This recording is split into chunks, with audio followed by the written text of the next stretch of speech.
Good afternoon, everyone. On behalf of the ISO, we'd like to welcome you to today's extended day-ahead market implementation workshop to discuss Intertie schedule modeling.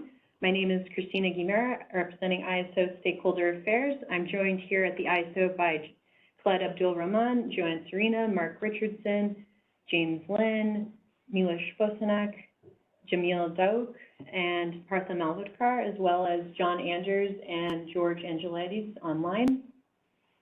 Just a few friendly reminders before we get started. Today's call is being recorded for informational and convenience purposes only. Any related transcriptions should not be reprinted without the ISO's permission. This meeting is intended to stimulate open dialogue and engage different perspectives. So please keep your comments professional and respectful today. And also please try to keep your comments and questions succinct so we're able to hear from everyone. And we welcome and look forward to your engagement and participation in today's meeting. For raising your hand during the meeting, the raise hand icon is directly at the bottom of your WebEx screen. If you joined audio only, please press *3 on your device. And there's also an Inteller transparency viewer at the bottom right to see other attendees on the call. Be sure to refresh it prior to viewing. And closed captioning is also available at the bottom left of your screen. Please remember also, when you're raising your hand, to state your name and affiliation first before making a comment. And you may also send your comments and questions via chat to all panelists. And if you need any technical assistance today during the call, please send a message to the event producer, Inteller Events. Today, we're going to begin with a brief introduction and overview. Then we will discuss resource adequacy imports into the CAISO balancing area. And then we will wrap up for the day with next steps. So with that, I will go ahead and turn things over to Khaled Abdul Rahman to get us started. Thank you, Christina. And good afternoon, everyone. I'm not going to spend too much time because we want to leave the time for Miloš to walk us through the different aspects of this. But back in August, we started describing the modeling of the interties, and in particularly the gap tie concept, how it is implemented in the software.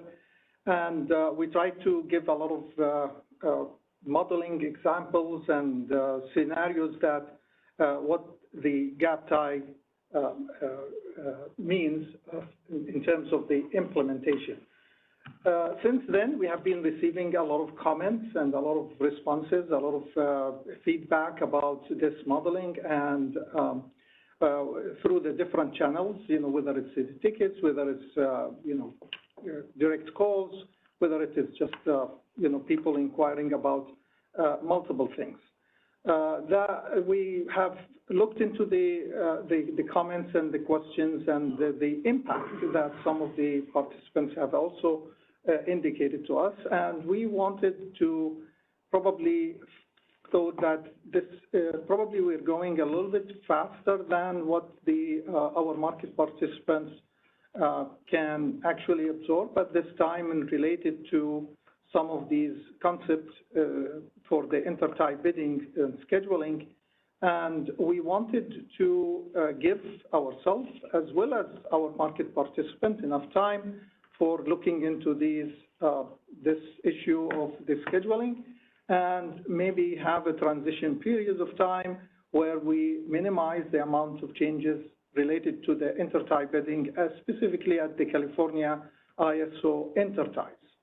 And today, we want to formalize our position about the different interties for CAISO with the two types, the CAISO ties with non-EDAM, as well as the CAISO ties that are now located within the EDAM footprint. So we will talk about the scheduling first. Miloš is going to walk us through this new concept or our position as we see it right now. And then we will stop for any question. And then after that, we will go also to talk about the implications of this intertie scheduling at the California, and what does it mean in terms of the RA obligation and showings, and whether those interties are still available for RA showings or not. And then we talk next. So with that, I will hand it over to Milosh to walk us through the different aspects of the Intertie schedule. Thank you. Thank you, Khaled, and good afternoon, everybody. As Khaled said, I'll start with a little bit of context setting, a bit of background on the current EDAM tariff and how we're looking to ultimately move to some of the adjustments in the implementation of design based upon your feedback across the series of workshops since August. Starting with some of the context, as you may know, the FERC-approved EDAM tariff that's currently in place and slated for implementation in May of 2026 provides for modeling of intertie schedules at generation aggregation points, or in short, gap tie modeling across the EDAM footprint. And that includes the CAISO balancing area interties, as well as the EDAM entity interties as they join the extended day-ahead market. And I'll talk a bit about it on the next slide as well to help folks visualize it, but gap tie modeling generally refers to the modeling combination of aggregate supply resources within a balancing area that's associated with an intertie location, either for an import or an export for scheduling and pricing purposes for those transactions at the interties. This is generally seen as a more accurate representation of energy injections for congestion management purposes, because you are effectively looking at modeling the source of the supply more realistically from a balancing area that's neighboring to another EDAM or EIM area. This gap tie modeling design for intertie schedules is currently in place at the EIM balancing area intertie. So at the interties of the EIM area with another non-EIM area. And that's currently in place and has been in place since inception of the EIM back in 2014, where any of those transactions between a non-EIM area and an EIM area at those interties are modeled as under this gap tie design. But currently, that gap tie modeling design does not extend to the CAISO balancing area, and in part because we support robust intertie bidding at those interfaces, that gap tie modeling is not yet extended to the CAISO balancing area interties, and parties continue to transact directly at those interties with the CAISO under a different modeling structure that I'll talk about, where there's an assumption that energy is injected directly at that location. It's not modeled as aggregation of generation in a neighboring area, but it's more modeled as an injection of energy directly at that location for purposes of managing and distributing congestion. If we go to the next slide. Just to help folks visualize a bit on these next two slides, I'll talk about gap tie modeling, which is currently in the EIM and in which would be extended to the EDAM under the current tariff language, subject to some of the modifications for implementation that we'll be making. And then on the next slide, I'll touch on the schedule point time modeling that's currently in the CAISO, at the CAISO interties. But under the gap tie model design, this is a visual to represent that, effectively, as I mentioned on the prior slide, the modeling is associated with aggregation of supply in the neighboring balancing area that consists of multiple generators when there's a transaction at the EIM or at the EDAM boundary. And that gap represents the aggregation of supply in that neighboring balancing area that's outside of the market. And then the generation distribution factors are effectively associated or have a relationship to the constraints within the market area. And these gap ties are then effectively represented and established in the market, and parties can utilize them when they're transacting at those particular interties. From a pricing perspective, the generation aggregation points also have their own LMP effectively associated with them. The energy component, or the MEC, marginal energy component, reflects the cost of energy at that import or export location to the market balancing area. And importantly, the congestion component, or the MCC of that LMP, reflects the congestion cost contribution on the market area congestion based on those generation distribution factors associated with the gap. It's important to note that the marginal congestion component of that LMP at the generation aggregation point does not reflect or does not include congestion constraints of external market areas or external balancing areas that are outside of the market area. Let me pause just here just to check. James, do you want to add anything here that I may have missed? The only thing I would just summarize a little bit is that the gap tie pricing in essence prices the import-export energy at the boundary of the BA where it's entering into or exiting the EDAM footprint or WEIM footprint.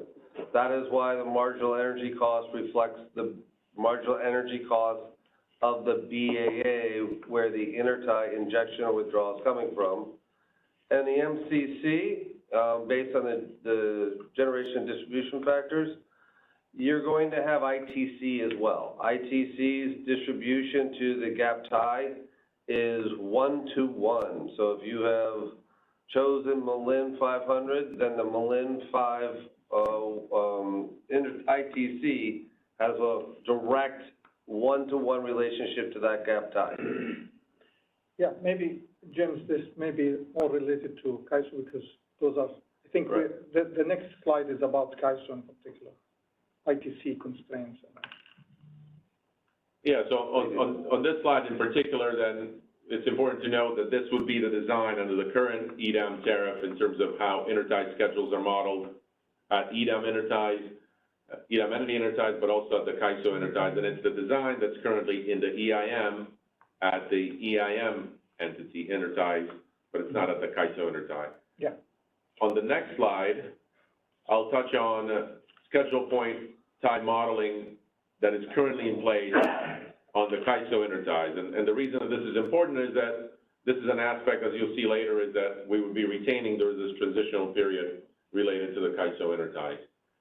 But today, schedule tie point modeling is what's in effect at the CAISO interties with other balancing areas.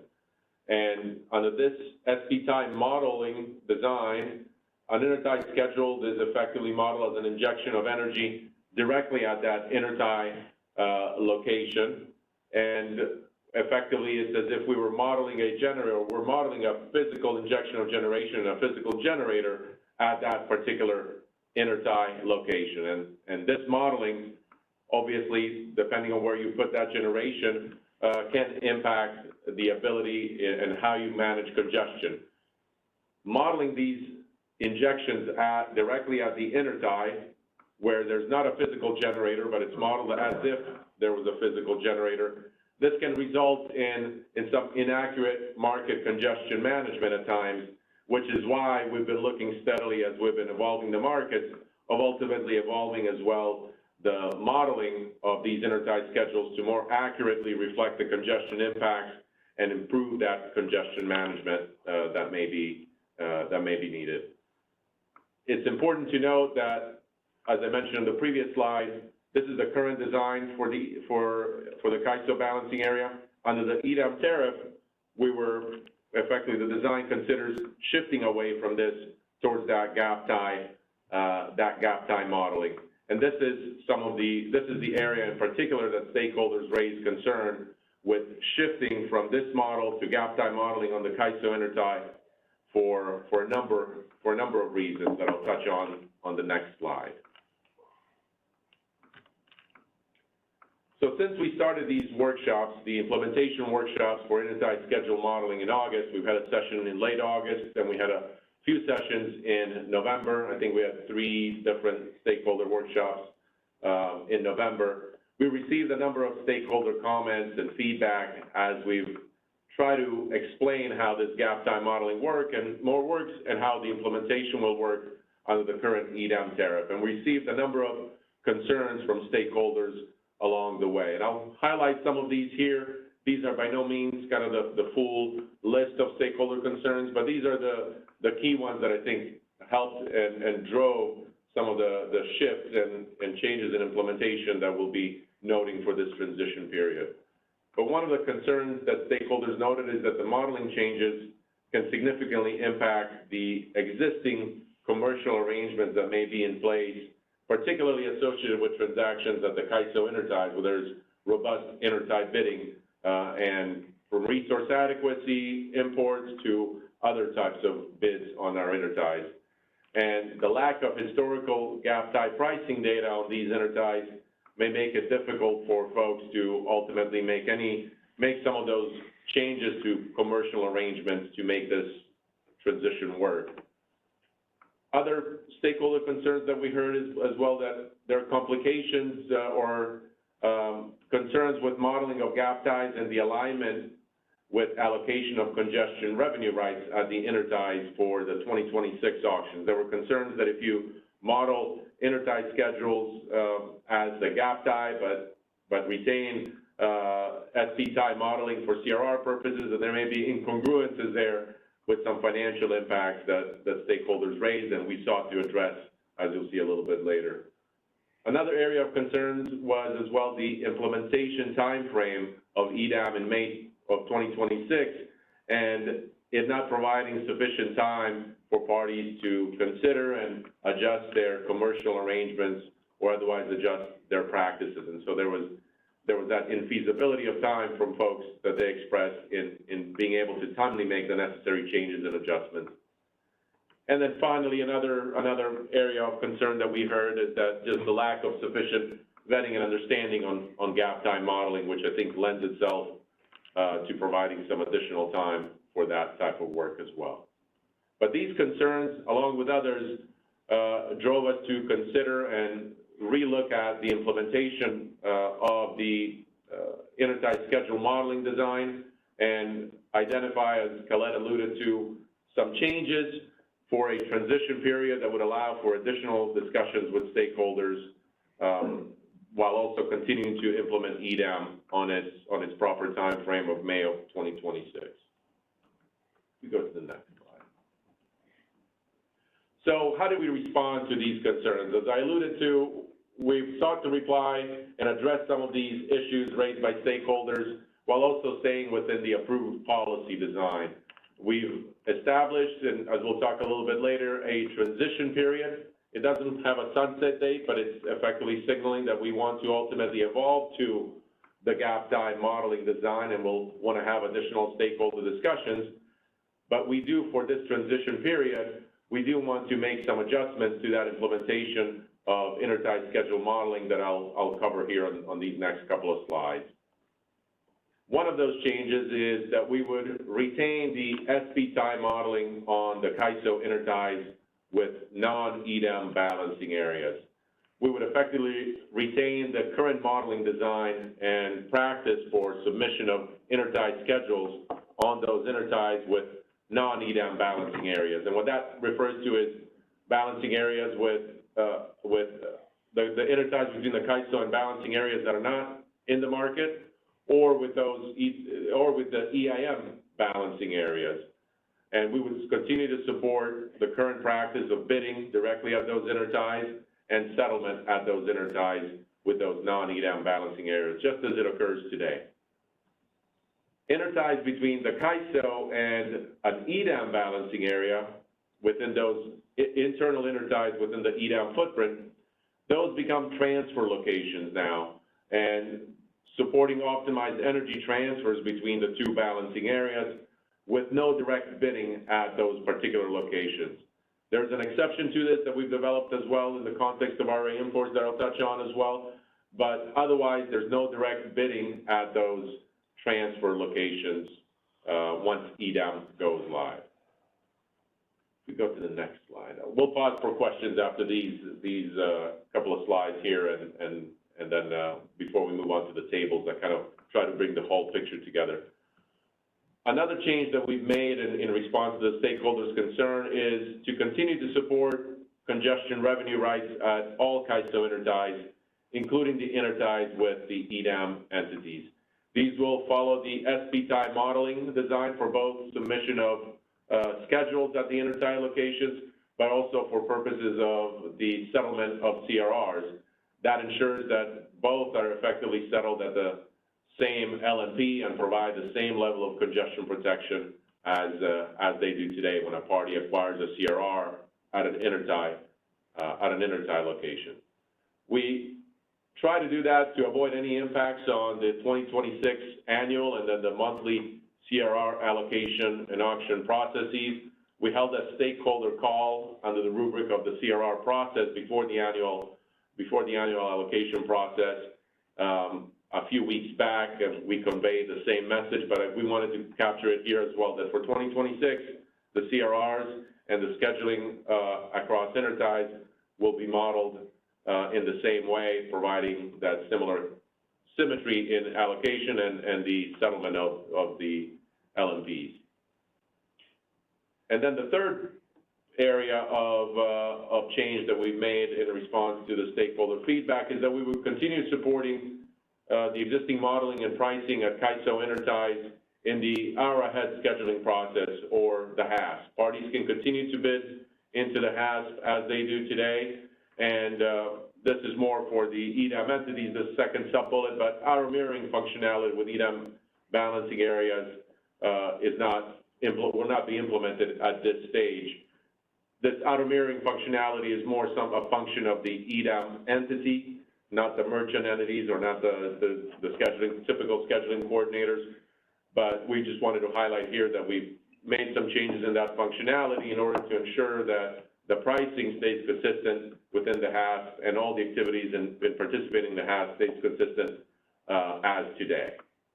Let me just turn it over again and check with James and Colette and George if there's anything you want to add in response to these changes that we've made. Just a clarification for the second bullet, number 2, when we say all interties, we maintain the SP tie on whether they are internal between the EDAMs or the other interties with the non-EDAM. All of them, we still can accept and can have the CRR awards at those locations. We will also publish a price for those internal ones that we are converting into a transfer. We will still also publish the price for those transfer resources. But from a CRR point of view, it is exactly the same like before in terms of where they can acquire the CRR hedging mechanisms. James, anything? No, that's perfect. George and James? George, don't mind. Okay.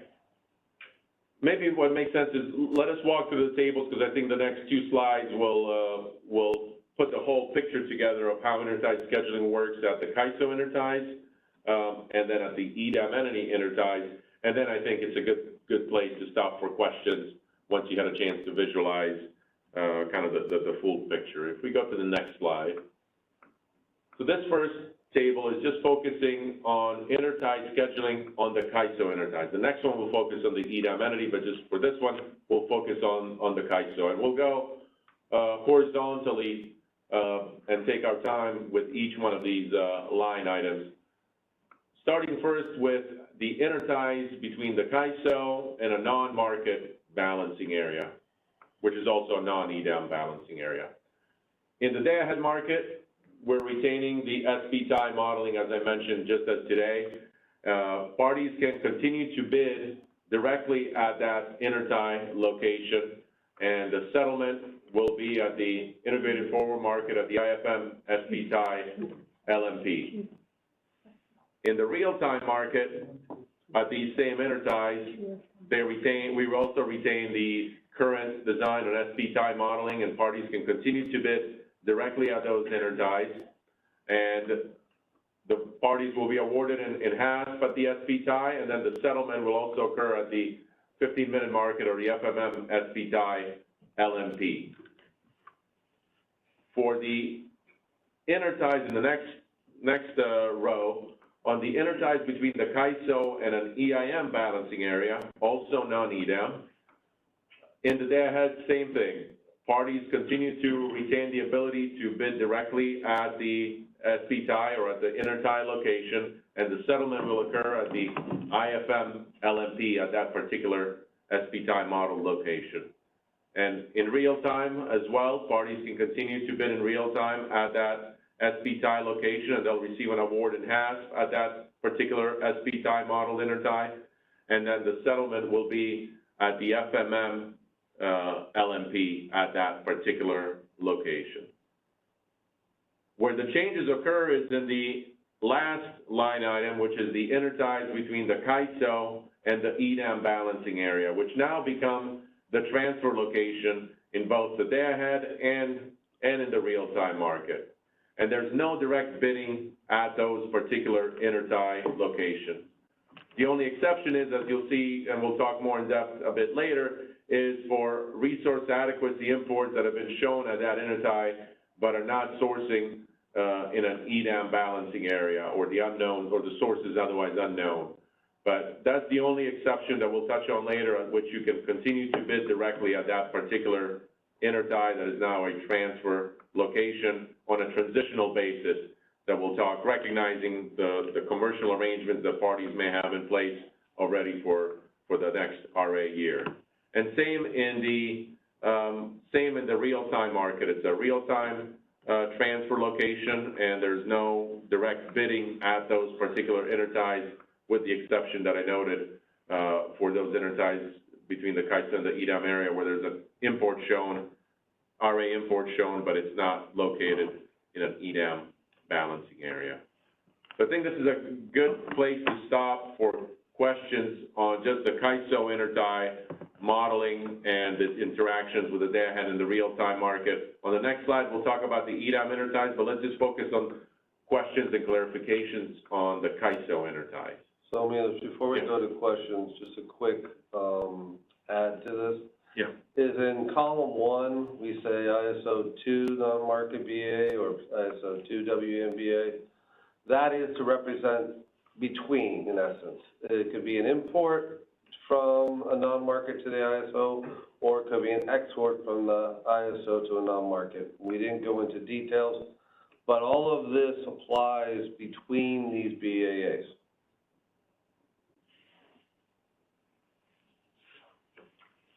And taking a look at the queue for questions, I saw we had a hand previously raised by Dan Williams. Dan, did you still have a question? Go ahead and raise your hand again if so. And for anyone else, if you're having trouble raising your hand, you can always insert your question into the chat and we can read it for you. I see that we do have a hand raised from Carrie Bentley. Go ahead, Carrie. Can you hear me? Yes, we can hear you now. Okay, great. A little note popped up saying I was muted. On the last column, and maybe you said this already, but can you clarify for dynamic and pseudo-tied resources, will they take advantage of the interties still, or will they be transfers if they're RA? Well, why don't you explain up to the house? So, I think we'll get more into the RA in subsequent slides, but in the market, when it comes to dynamic or static, we are going to allow bidding into the day ahead and real time. If that, in the last row, if you're talking about coming from an EDAM BAA, we are going to allow the bidding at the intertie, the internal intertie, if there is an attestation declaring that the energy is not coming from within that EDAM BAA, it may have to use the EDAM BAA's transmission to get to that internal intertie, but only those are we going to allow to economically bid at the internal intertie. If the dynamic or the source RA, in essence, energy is coming from within an EDAM BAA, where expectation is you're going to be bidding at the resource, the physical resource itself, and using the transfers to get to the ISO. Yeah, and Milos is going to cover the RA in more. Yeah. But thanks, James, for. Okay, thank you. And then a second question. If you have another contract that's not RA, say it's an RPS contract, would that qualify? Or is this solely for RA? RA and RPS. We will allow the RA and the RPS. And sorry, you're breaking up for me. Did you say and the RPS? The intention was to meet both the RA and the RPS requirement. Okay, so, the question then is, so we'll have to talk more details on how we get the Yeah. RPS But our information. intention, I guess the intention is to allow RPS and RA, if it is coming from external to the EDAM footprint, you can still bid in at the internal intertie. We'll just need an attestation declaring that. Okay, thank you. Thanks. Thank you, Carrie. And taking a look at the other hands, not seeing any other hands raised at this moment. Yep, back to you, Neelish. I'm not seeing any other questions coming in. Okay. Let's go to the next slide. Okay, so this table now is looking to provide a similar summary that we did for the CAISO, but looking at intertie scheduling at EDAM interties. This is non-CAISO interties. And we'll do the same exercise of going horizontally line by line. But starting with the intertie between the EDAM balancing area and a non-market balancing area. In the day-ahead market, which is new in this case because there's no participation today in the day-ahead market in the balancing areas. In the day-ahead market, the intertie participation is at the gap tie, which is an extension of the current EIM practice, now just extending it to the day-ahead. But this will be new for parties that are transacting in the day-ahead of these interties. The intertie participation is at the gap tie, and similarly, it's settled at the IFM, Integrated Forward Market Gap Tie, LMP. In the real-time market, the intertie participation is also at the gap tie, which is what it is today in the EIM, and parties can bid into the HASP and be awarded at that gap tie, but the settlement occurs at the FMM gap tie, LMP at that particular location. Interties, go to the next line down, the interties between the EDAM balancing area and the EIM balancing area, similar concept in day-ahead. Day-ahead is new. Transacting at these locations in the day-ahead market is new, but intertie participation at those locations would be also at the gap tie and settled at the IFM LMP at that particular gap tie location. And in real time, the intertie participation as well continues at the gap tie, is awarded at the HASP gap tie, but the settlement occurs at the 15-minute mark at FMM gap tie LMP. And importantly here, there are no base transfers between these balancing areas. And then the interties between an EDAM balancing area and another EDAM balancing area that's not the CAISO, this also becomes a transfer location with no direct bidding at those interties, but rather that's replaced by the day-ahead optimized transfers between those balancing areas. And same in real time, it's a transfer location without direct bidding there. And then we have RTD and FMM optimized transfers between the two balancing areas. James, I don't know if you want to add anything as well for the folks here. You covered pretty much all of it. The main thing was that the concept of an SP tie, the gap represents your scheduling point. So you are doing a schedule point tie, bidding into the market or self-scheduling. But the main thing is between EDAM BAs and WEM BAs where the bilateral transactions are being represented today as base transfers. Those will no longer be base transfers. They will actually be import-export schedules with mirrors with a relevant adjacent BAA. Yeah, this is also a good place to ask stuff for questions, yeah. You look at the queue, looks like we have a hand raised from Kathy Anderson. Go ahead, Kathy. Just a question, maybe you covered this, I apologize, I kind of jumped on late, and maybe you've covered it in other meetings. So if you go back one slide where there's not the base and everything is on a mirror, how is it determined that I'm guessing you're still capturing some kind of value to settle against the 15-minute market, right? Because today we take the base that came in like at, T57 according to Idaho Power's tariff against that, and any change from that T57 on gets imbalance charge.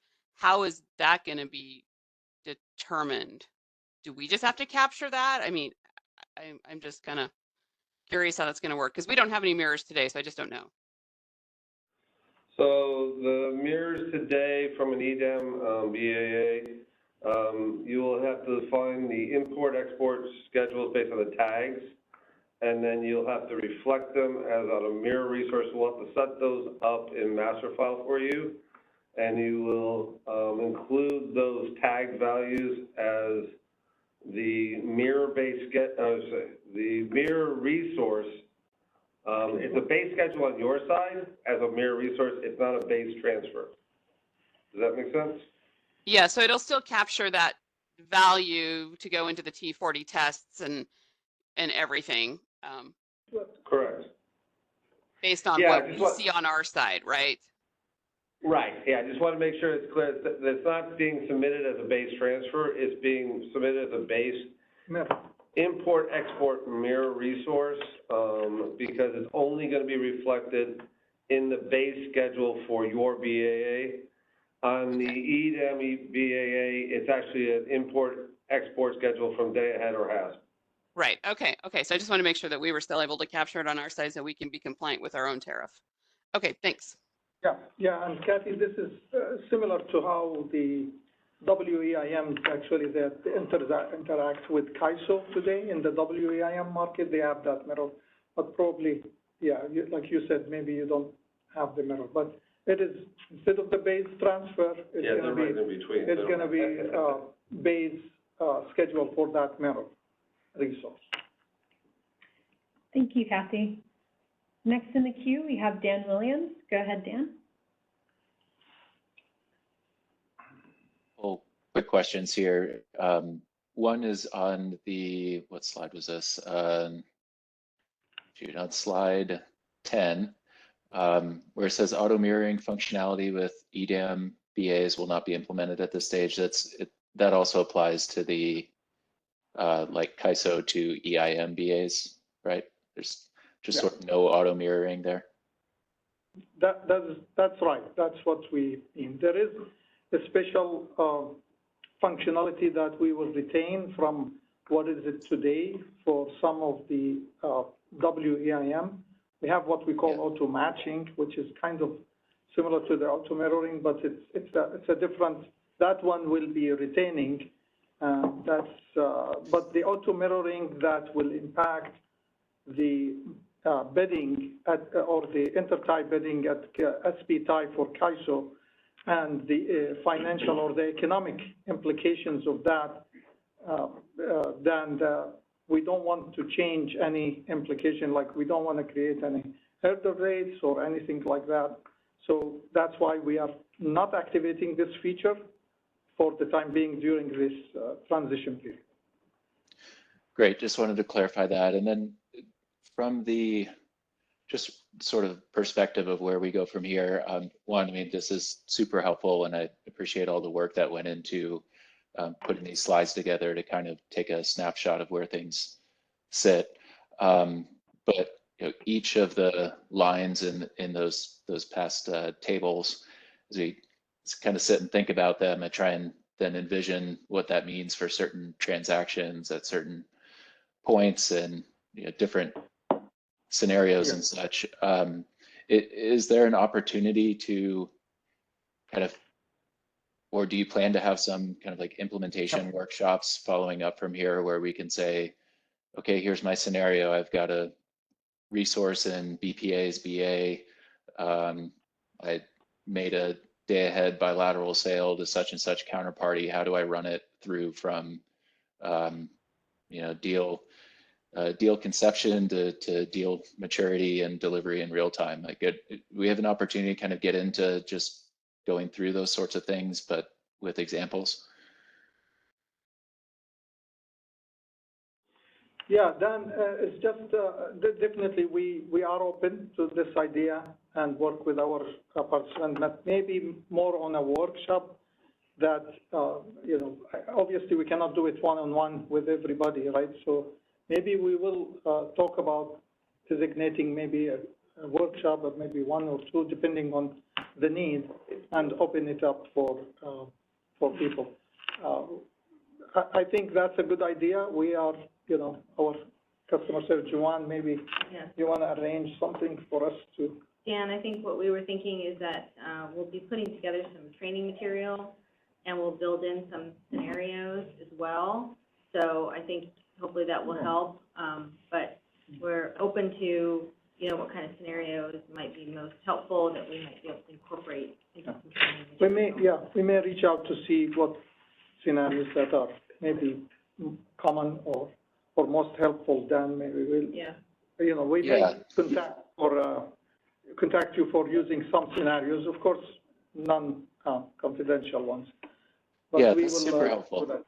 Because I think what I'm hearing here is that we're at a place where you have to stop iterating on policy, is sort of set things in you know, somewhat in stone, or they're written down. But I think what would be great would be to have an opportunity to just test some of these examples prior to finalizing and filing the tariff clarification language that goes along with it, just in case the testing of the examples brings out some further clarifications that, you know, that you want to make, and make sure we've sort of covered all bases on it. And the so we'd be willing to, you know, to help out with that, and put Area and WPTF on board. You know, that's kind of a perfect space for them to work with members as well, to get that together maybe in early January.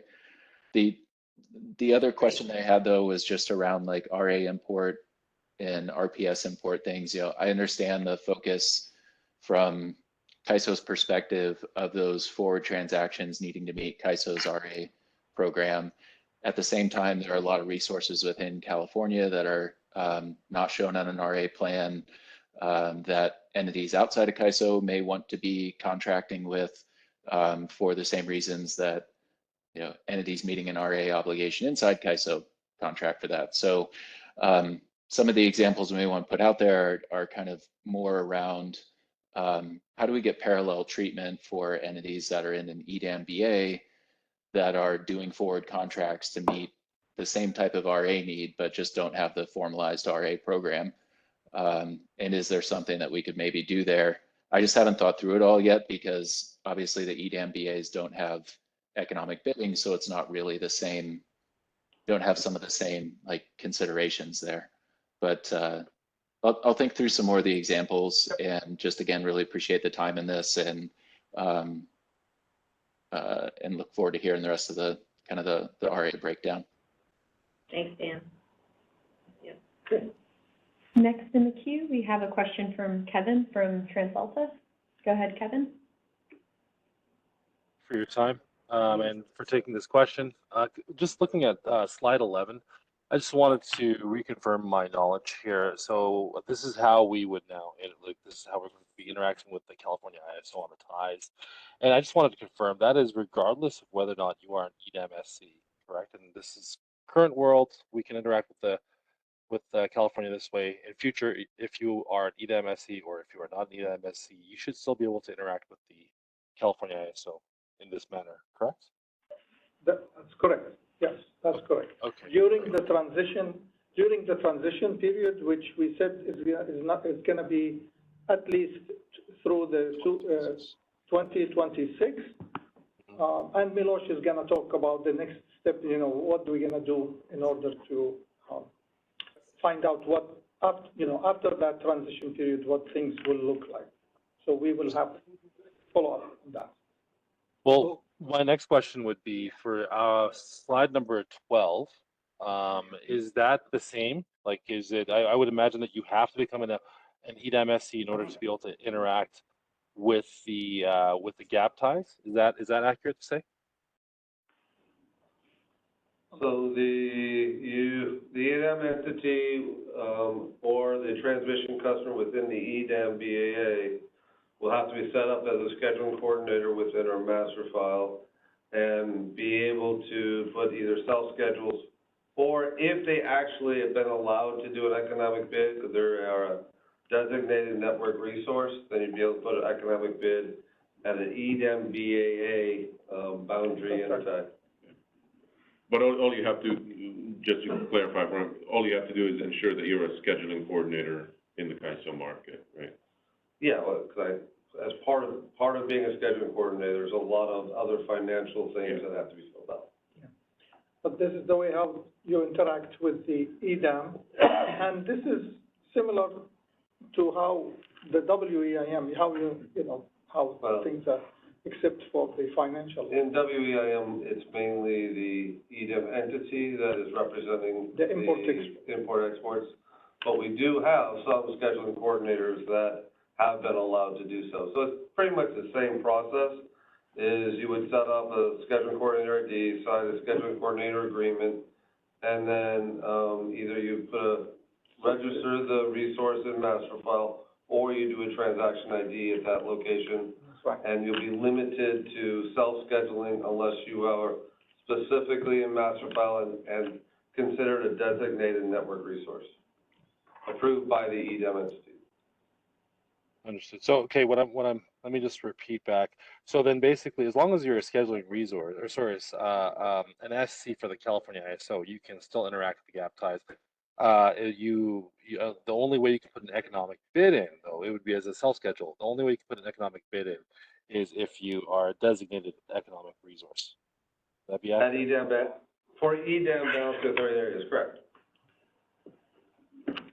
For an EDAM BA. Okay. Yeah. Thank you very much. With ISO BA, you can put economic bids in. Yeah, totally. Yeah, ISO BAA, no real concern there. It's now sort of like moving into this new world of sort of first steps into the EDAM BAAs, and how will we be interacting with those? I think there's still a little bit of I think the scenarios that were discussed, or like you're sort of like being conceived, will be really helpful in solidifying the knowledge and sort of the policy and process that we need to go through in order to make sure things are smooth day one of go live. But yeah, that's where I'll leave it. Thank you very much. Thank you, Kevin. Next in the queue, I see a raised hand from Carrie Bentley. Carrie, did you have a follow-up question? Yes, I did. Thanks. This is Carrie Bentley from the Western Power Trading Forum. Still on that last slide, I was wondering if when you say we'll settle at the gap tie LMP, does that mean singular gap tie LMP, or will there be multiple gap ties?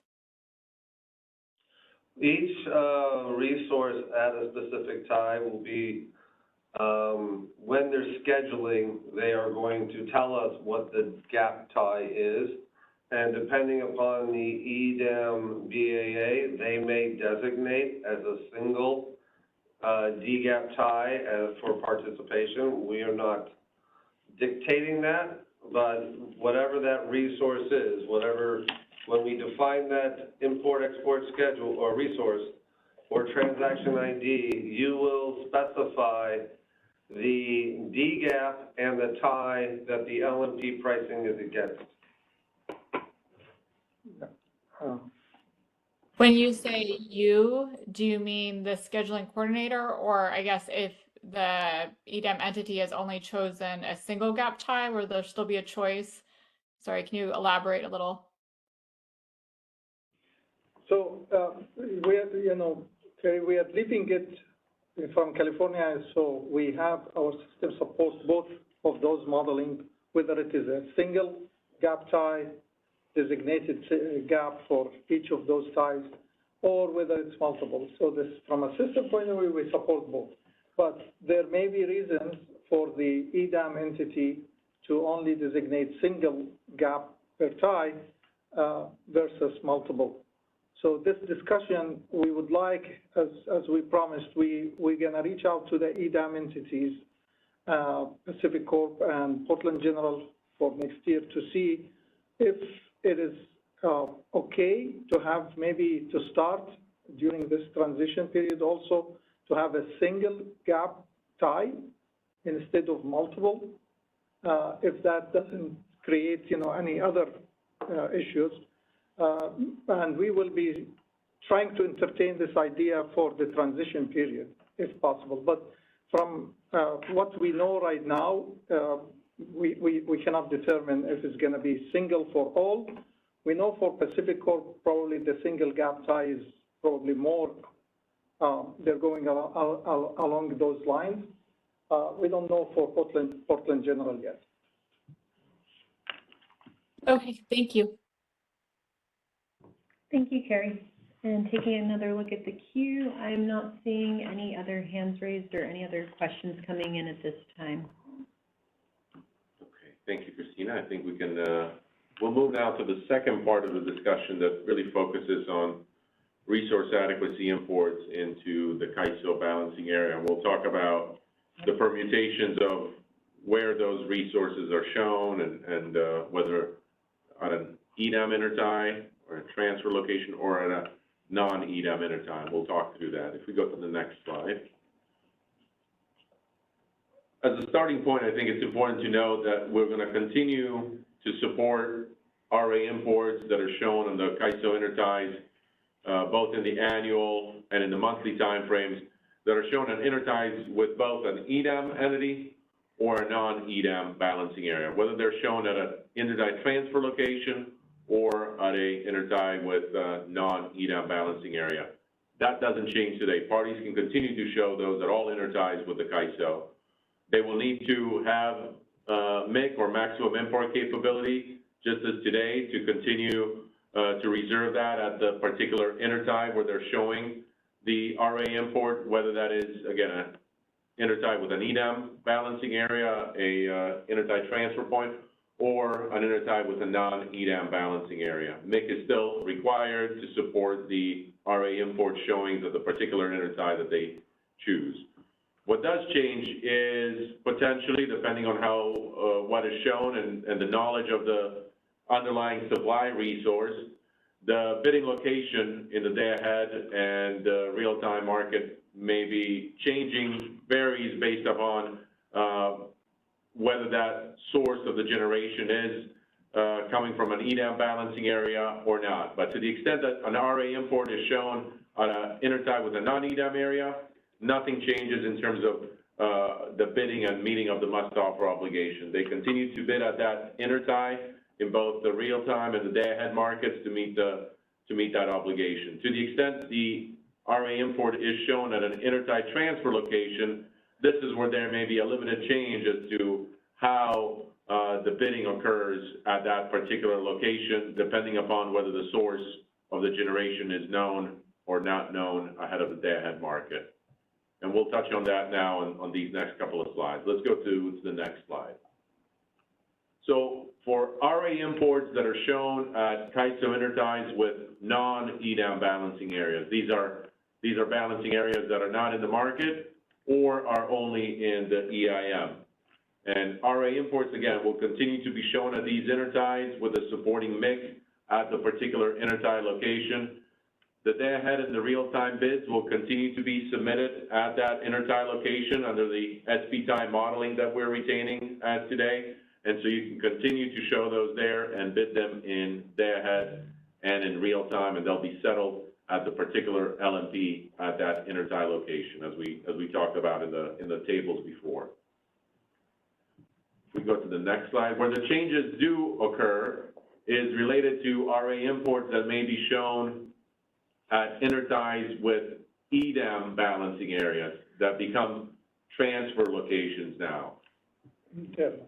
Yeah, the internal transfer locations. And we did get a couple of questions already and offline as well as in the chat as to what are those locations for purposes of at least Pacific or joining, and those two locations there at the bottom where the intertie, where the bidding may change is for RA imports that are shown at Craigview or Crag or Mona intertie, also known as MDWP scheduling point.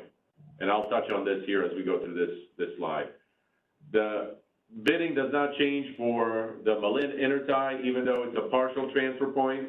The bidding of and showing of RA imports does not change at those locations. It's really at those intertie transfer locations like Craig and Mona that become internal interties between the CAISO and the EDAM entity. RA imports can continue to be shown at these Intertie locations that become transfer points in both the annual and the monthly timeframes with the supporting mix that is shown at those locations. From a bidding perspective, if the source of the generation is in an EDAM balancing area, ahead of the day-ahead market, by 9 a.m., the scheduling coordinator then, who has that RA obligation, should reassign that RA obligation to the specific physical resource that is located in PacifiCorp's balancing area or in that EDAM balancing area. Effectively, if you know the source by 9 a.m. day ahead, prior to that 10 a.m. window closing, you would reassign to that physical resource because the bid will occur at the physical resource, not at the particular intertie. The reassignment is functionality, and we'll have more of this in the business practice, but effectively follows in the footsteps of the substitution functionality and the substitution concept that you're all familiar with today. It's an opportunity to let the market know that now that RA obligation that may have been shown as a generic, non-source specific RA import at that particular transfer intertie location, you now know the source that's supporting it, and if it's in the EDAM balancing area, you would then follow this reassignment process to let the market know that we should expect the bid at that physical location located in that EDAM market footprint. The reassignment then resource scheduling coordinator would bid that generation into the market and mitigate or avoid exposure to any availability penalties or RAIM. That's our mechanism or reassignment to mitigate that exposure to RAIM penalties. If the source of the generation is outside of the footprint or it's otherwise unknown by the time that you're submitting bids into the day-ahead market, as a transitional measure, and as we alluded to before, we would continue allowing in those instances bidding at that intertie transfer location that now becomes the intertie between the CAISO and PacifiCorp, for example, here. And that allowance of bidding on a transitional basis at that particular location, even though it's a transfer location, allowing the bidding in those limited instances seeks to avoid some disruptions in commercial arrangements that parties may have made for 2026 RA import showings that they have already made or in the process of making. And as I noted before, the impact is at the Craigview and at the Mona MIC locations. I think we've looked at the historical imports at those locations. I think Craigview is generally not used for RA imports, and Mona is utilized in a very limited way. So we expect the impact to be small, but in these limited instances, we will continue allowing bidding at that intertie transfer location if the source is outside of the EDAM footprint or is otherwise not known by the time of the day-ahead market. I think this is a good spot to pause, take some questions, clarifications, anything that we can help with here. First in the queue, we have a hand raised from Carrie Bentley. Go ahead, Carrie. Hi, this is Carrie Bentley with the Western Power Trading Forum again. I think I'm a little lost on the logic, so maybe I'll just say how I was thinking of it and you can correct me. So in my mind, if it's resource specific, meaning you know for sure it's an EDAM balancing area, then it's already registered, and so it's a dynamic, a pseudo-tie registered in your files somehow. And so I don't understand why you would have a daily reassignment when it's resource specific and you already can attach it to the RA on a monthly time frame.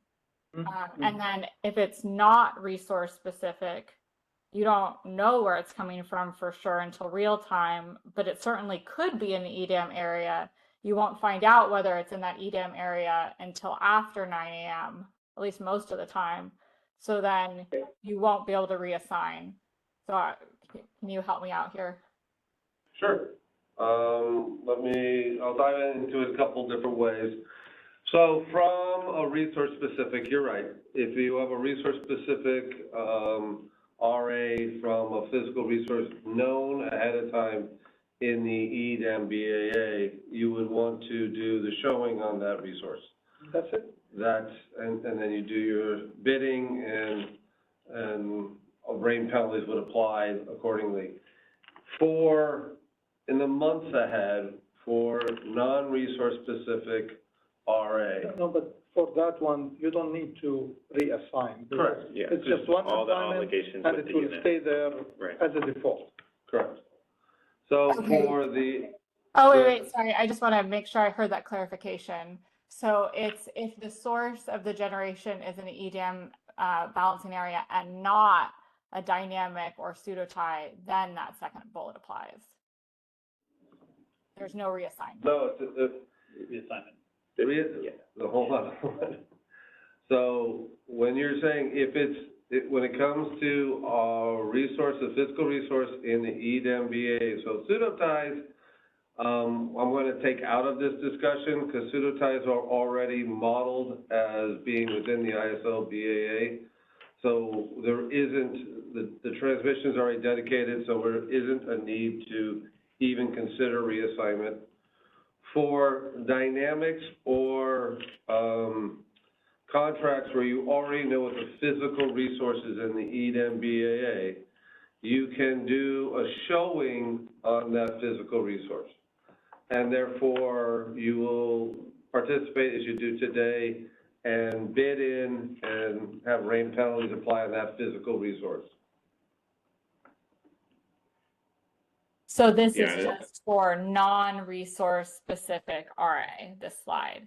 And so if you're not resource specific, if you know about it, if you know for sure you're in an EDAM BA, you do bullet 2. And if you don't know for sure, you do bullet 3.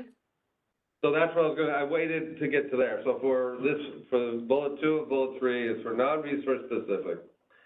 In the month ahead, we are anticipating that you don't know where the resource that's going to back that RA is.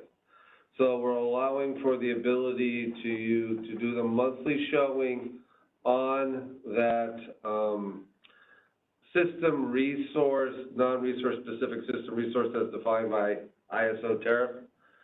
And then when you get closer to day ahead, you may secure or figure out what the physical resource that is going to support that RA contract. That is when you would reassign it.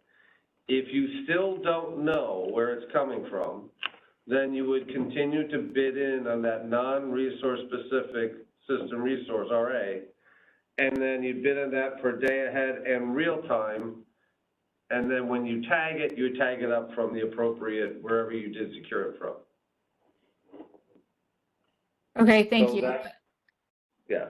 Yeah, that's helpful. So it really is more about your knowledge, not whether the physical resource is located in or out. So it allows for that flexibility still for non-RA resources to not actually know their physical location until, real time. During this transition period, yes. Okay. Thanks. Thanks, Carrie. Next in the queue, we have a hand raised from Eric Little.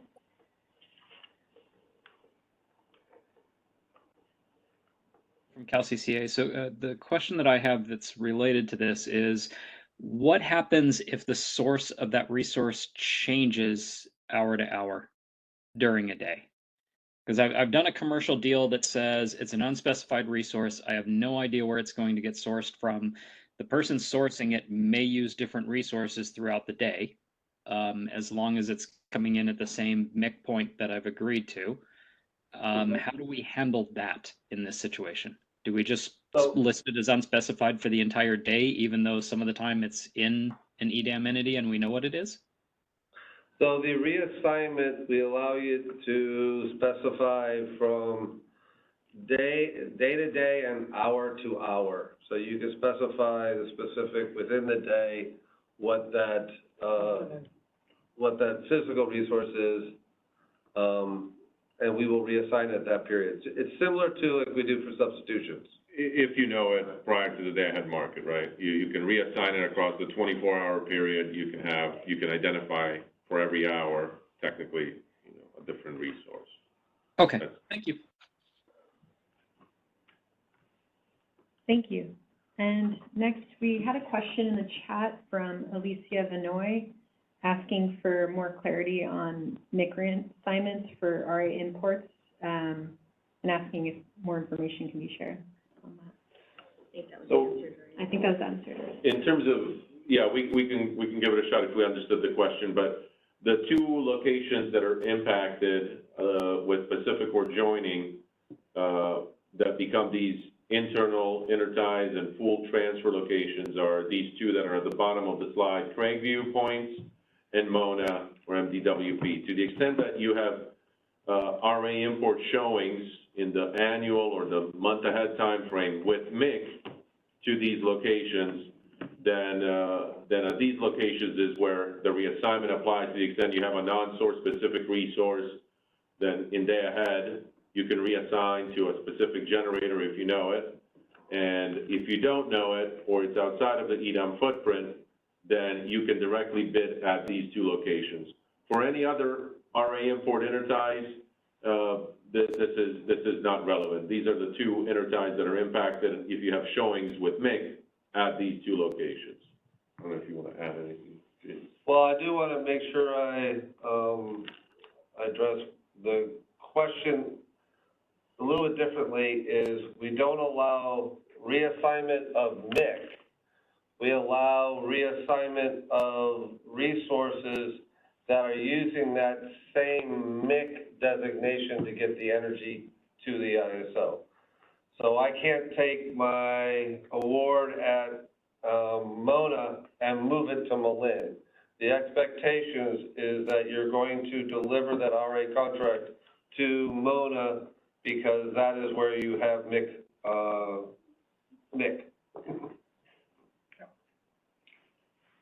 Thank you for your question, Alicia, and I'm not seeing any other questions in the chat at this time. Okay. Let's go to the next slide, because on the next slide, we'll talk about just we've talked throughout this presentation a lot about transition and transitional design. This really is a reflection of the desire to continue to engage with stakeholders to evaluate how best do we move forward towards evolving the design towards the gap time modeling, and then any associated questions that may come up along the way.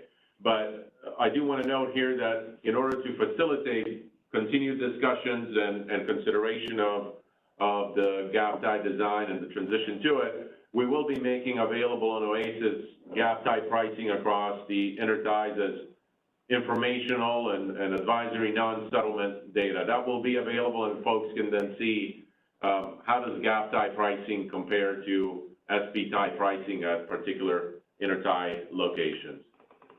And then in the first quarter of next year, which is probably 2 weeks away, 2 to 3 weeks away, but we will start hosting stakeholder workshops to provide some further education on gap tie modeling, continue the discussion on pricing of gap ties, ensure that folks are familiar and comfortable with it.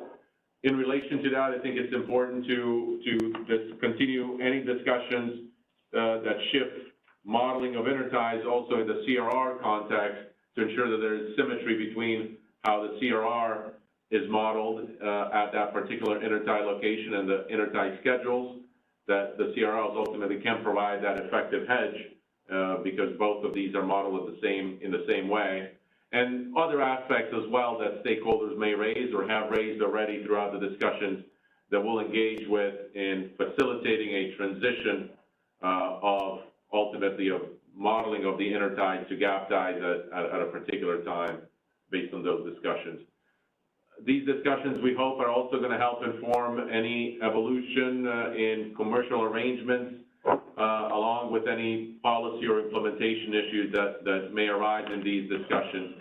This transition was driven largely to recognize and accommodate existing commercial arrangements and recognize the potential impact on those commercial arrangements if we move to gap tie modeling fairly quickly by May of 2026. And so we hope that the workshops and the engagement that we plan to start here in the new year helps us address any issues, gain additional comfort with gap tie modeling, and help us also evolve any kind of commercial arrangements that may need to take place in order to allow us to eventually shift to that gap tie modeling.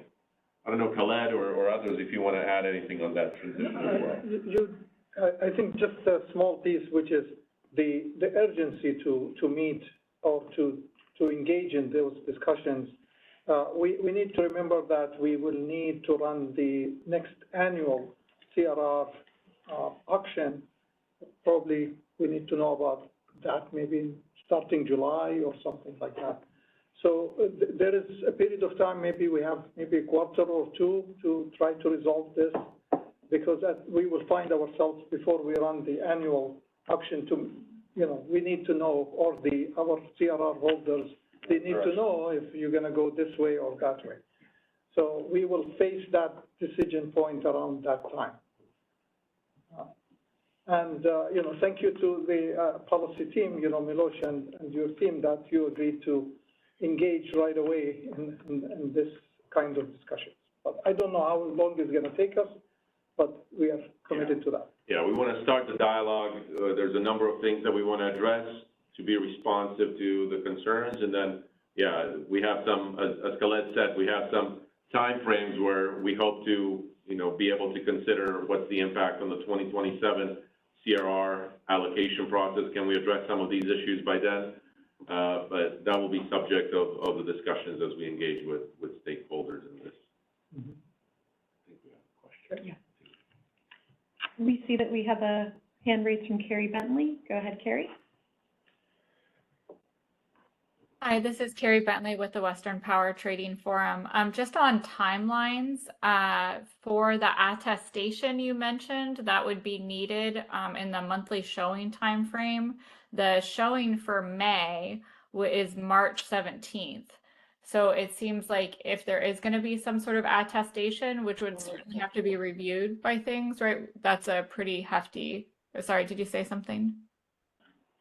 I thought the attestation was only for bidding in the market, right? Not for the RA show. Correct. So prior to the go live, we'll need to get some type of attestation saying that these resources we are going to continue to bid at the internal intertie, and we'll expect all the other ones are going to be reassigned to physical resources. Because we'll set it up in master file, allowing for them to bid. That's what we need it for. So you don't need to worry about it at the time of the showing. I see. So the attestation will be due prior to the day ahead market, and it will say you'll have entities attest that they do not know for sure it's coming from the EDAM entity for RA import, for non-resource specific RA imports. Yeah. Go ahead. Just let me answer this one. This is George Angelevis.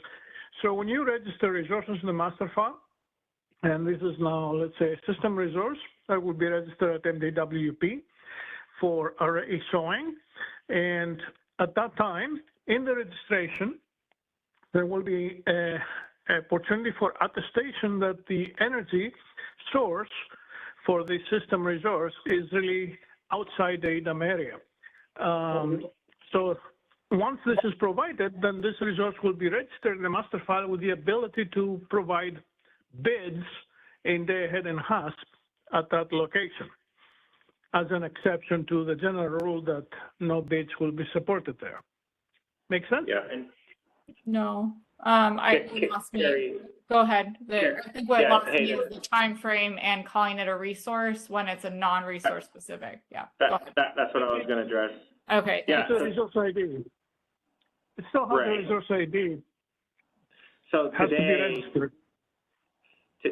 so today scheduling coordinators have to register their RA import ITIE resource IDs in master file, which is a 10 business day process.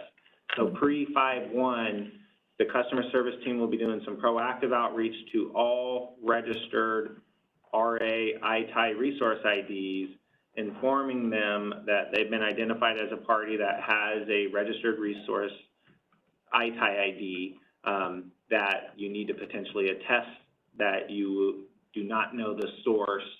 so that you have the ability to bid in day ahead in real time at that location. Perfect. And it would Thank only you. apply to these two locations of Craigview and Mona. Correct.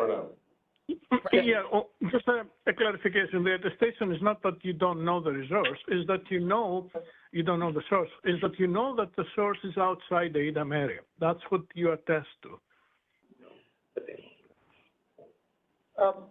We'll talk about that, George. We'll put this into the training. Yeah, we'll put it in the training, but most likely people don't know where is that resource at that time. So if they really don't know where is that resource, that's the attestation, and we will allow them to do. So we'll put more information in the training and the timing and that. But this is not something that you need to worry about at the time of the RA show. We'll give you more information on it. Okay, however, it's important to clarify here that if you don't know the source and you attest that the source is outside the EDAM area, which allows you to bid that system resource at MDWP in day-ahead and HASP, the window for reassignment closes at 9 a.m. before the day-ahead market.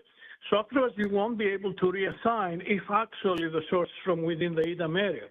So there might be some complications afterwards that, you may even have to do some substitution or buy back that schedule to submit the schedule at the EDAM resource because there's no reassignment. And there's some other complications that you need to keep in mind. So we certainly need to talk about details. But the original exception to the rule was made for resources that there is knowledge and it is attested that the source of the energy is outside the EDAM area.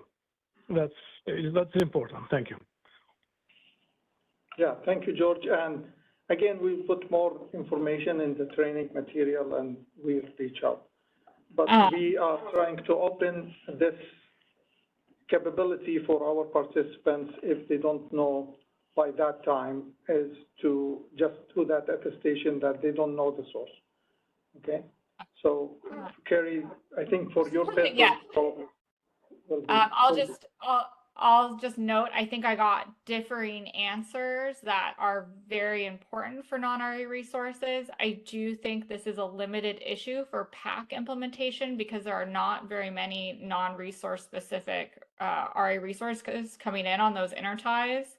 So it's very specific to them. However, for those particular entities, given what George said, it would be incredibly important to have those details out before the showing because they may decide they don't want to take on that additional risk. And certainly this will be incredibly important before PGE goes live to have this hammered out. Yeah, so our focus right now is on the PAC go live. We will be talking about this particular issue during this discussions that we gonna commence very soon. But for the time being, our objective, at least for the Pacific Corp onboarding timeframe, is to have that attestation that says, I don't know where it's coming from, and we will just go with that for the Pacific Corp implementation. The discussion with the stakeholders will probably reveal some more things. We will talk about that at that time, and it's going to be before the onboarding of Portland General. Does that help, Karen? Yes.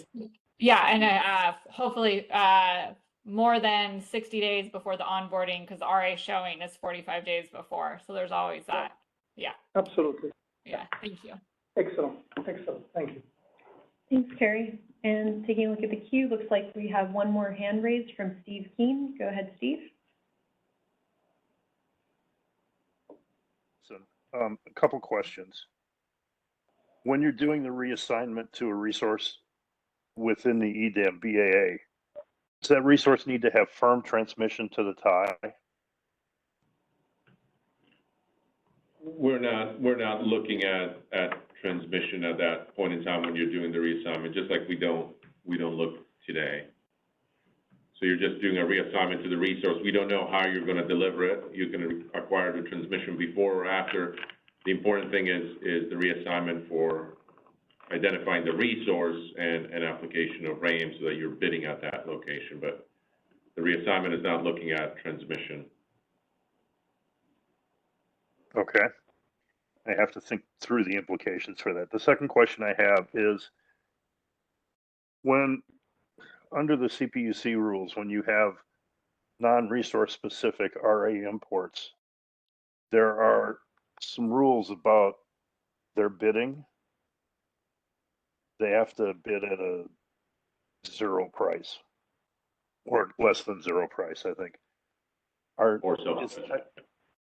Is the CAISO going to be able to provide the information so that the CPUC can verify that?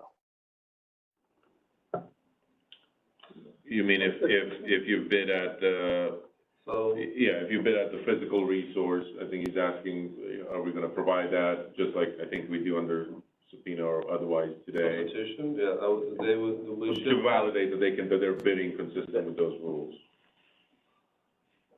We will be able to provide information on the resource that bids. I don't know if they bid in a zero or negative, then yes, we'll be able to show that. We're just not enforcing that. Yeah, we don't force it, but we have the information to be able to provide. Okay, thank you. Thanks, Steve. Taking a look at the queue, I'm not seeing any other questions. Oh, we did just receive a hand from Rohan Chatterjee. Go ahead, Rohan. Hey, Rohan from Pacific Earth.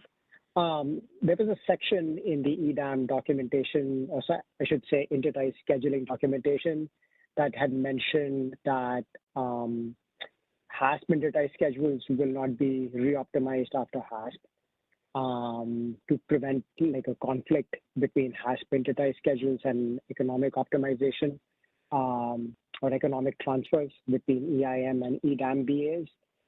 Based on what we are seeing in slide 17, I just wanted to confirm whether that portion of the Intertie scheduling literature is still valid and whether we should assume that, I apologize, I meant to say slide 12. Relationship with transfers. So, I didn't quite hear all the questions, I'm sorry, but I think I get the gist of it. You're trying to say, ask if HASP, when we clear both the interties at the boundary or as well as internal interties, that we are clearing those resources in HASP, and then the transfers are considered like they do today. We give an advisory schedule in HASP. But then when we get to the 15-minute market, the HASP schedules are held firm, and then we will re-optimize the transmission associated with transfer capacity in the 15-minute market and RTD. And that'll become binding. Yeah, based on the second column in slide 12, which is real-time market participation options. Yeah, that's the question is, will HASP Intertie schedules be re-optimized after HASP? No. No, we are going to, that's why we say you're settling at the 15-minute. The Intertie schedules are awarded in HASP and held firm through real time, and we will settle at the 15-minute LMP because we are doing the re-optimization of the generation and the transfers, holding the HASP Intertie schedules firm. Yeah. We will have more on this in the training also. This is an important point. Okay, thank you. Thank you, Rohan. And I'm not seeing any other questions coming in, so I will turn it over to Milos to discuss next steps. Yeah, so on the next steps, to give you a sense of what is coming up related to this topic and how to stay engaged, we will be having an informational briefing to the Board of Governors and the governing body on December 17th. It's not squarely and solely on this topic, but this is within the larger rubric of the omnibus tariff clarifications and cleanup, but we will be focusing a bit and informing the board on this topic and some of the adjustments to the implementation design that we're planning on making that impacts also some of the tariff changes. And in relation to that, we will be publishing updated draft tariff language that includes the updated intertie schedule modeling implementation design that we talked about today. And I expect that to be published probably this week, but ultimately we will be publishing a market notice when that language becomes available. We will be hosting a stakeholder meeting then on that updated tariff language in early January, and that's going to be announced in the same meeting, in the same market notice, and there'll be an opportunity for stakeholders to review that language and provide additional input and feedback, any clarifications that are needed.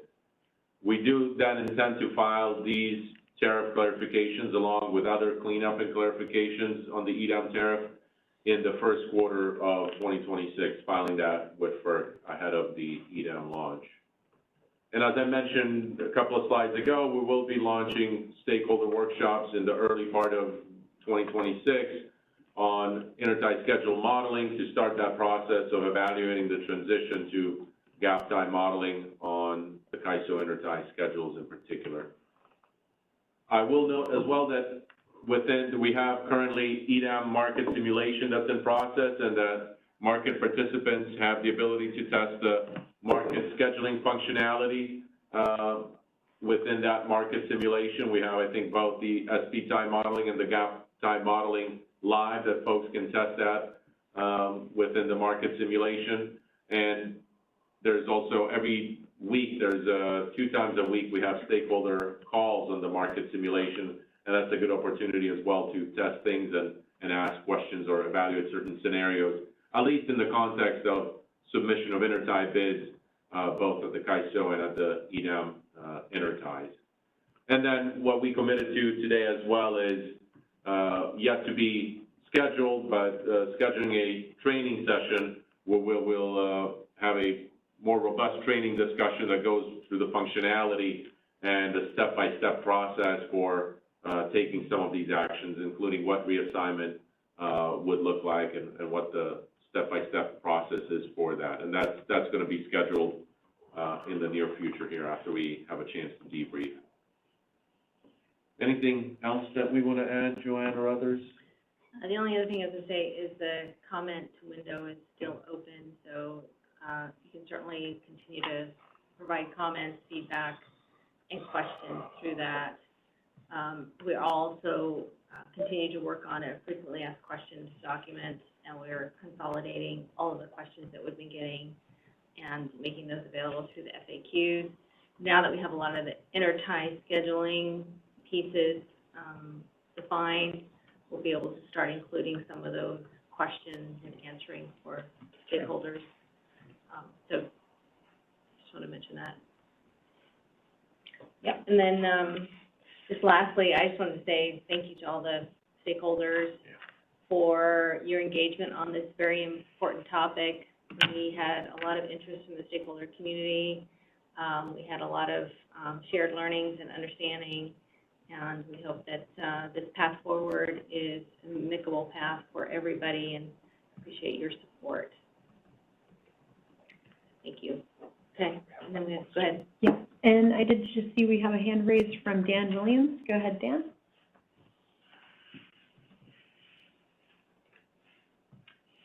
Could we please unmute Dan? Thanks. Just a thought as kind of all this is coming together is we did just launch the congestion revenue, the next round of the congestion revenue initiative, and it feels like there's an aspect of the gap tie modeling that heavily impacts the congestion revenue initiative and vice versa. So maybe just as you're considering how to move these forward, if there's an opportunity to kind of hear some stakeholder thoughts on where those points of intersection are, that might be a good place to start in early 2026. And maybe they're on different timelines, but for being able to consider different types of solutions. But it would be good to kind of think comprehensively about congestion exposure in both of these two kind of starting initiatives. Yep. And that sounds good. Thank you, Dan, for that. yeah, we'll certainly keep an eye on that, and we'll provide opportunities to discuss connections between the two. Thank you, Dan. And I'm not seeing any other questions coming in, but if anyone has any questions, feel free to email us at isostakeholderaffairs.com. And now I just have a few announcements before we wrap up. So here's some meetings and comment submission deadlines and trainings occurring at the ISO this week. And here's some information on market simulation meetings. And lastly, for insights into the ISO grid and market operations, be on the lookout for our Energy Matters blog, or you can always subscribe. Here you can see our latest blog posts. So with that, we'd like to thank you so much for joining today's meeting. As a reminder, this meeting was recorded for informational and convenience purposes only, and all meeting materials are available on the EDAM Initiative webpage, and the video recording will be posted there soon as well. And the comment submission template is also on the EDAM Initiative webpage for that FAQ document. Thank you so much, everyone, and we hope you have a wonderful rest of your day.